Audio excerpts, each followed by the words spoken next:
தமிழக வெற்றி கழகத்துடைய தலைவர் அவருடைய ஆணைக்கிணங்க இந்த இனிய காலை பொழுதில் வருகை தந்திருக்கக்கூடிய தமிழக வெற்றி கழகத்துடைய பொதுச் செயலாளர், ஊரக உள்ளாட்சித்துறை நீர்ப்பாசனத்துறையினுடைய அமைச்சர், மரியாதைக்கும் போற்றுதலுக்கும் உரிய அண்ணன் புஷி ஆனந்த் அவர்களை வருக வருக என அன்போடு உங்களுடைய பலத்த கைத்தட்டலிடையே வரவேற்கின்றோம்.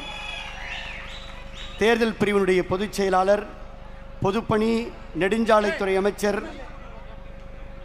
விளையாட்டுத்துறை அமைச்சர் அன்பு சகோதரர் ஆதவ் அர்ஜுனா அவர்களை அன்போடு வருக வருக வரவேற்கிறோம். வருவாய்த்துறை அமைச்சர் KA செங்கோட்டையன் அவர்களை வரவேற்கிறோம். ஹெல்த் மினிஸ்டர் அருண்ராஜ் அவர்களை வருக வரவேற்கிறோம். நம்முடைய மாவட்ட அமைச்சர், தொழிலாளர் நலத்துறை அமைச்சர் முகமது பர்வேஸ் அவர்களை அன்போடு வரவேற்கிறோம். ஆவின்துறை அமைச்சர் சகோதரி விஜயலட்சுமி அவர்கள், HRNC மினிஸ்டர் ரமேஷ் அவர்கள், சமூக நலத்துறை அமைச்சர் ஜெகதீஸ்வரி அவர்கள், பத்திரப்பதிவு அமைச்சர் லோகேஷ் தமிழ்ச்செல்வன் அவர்கள்,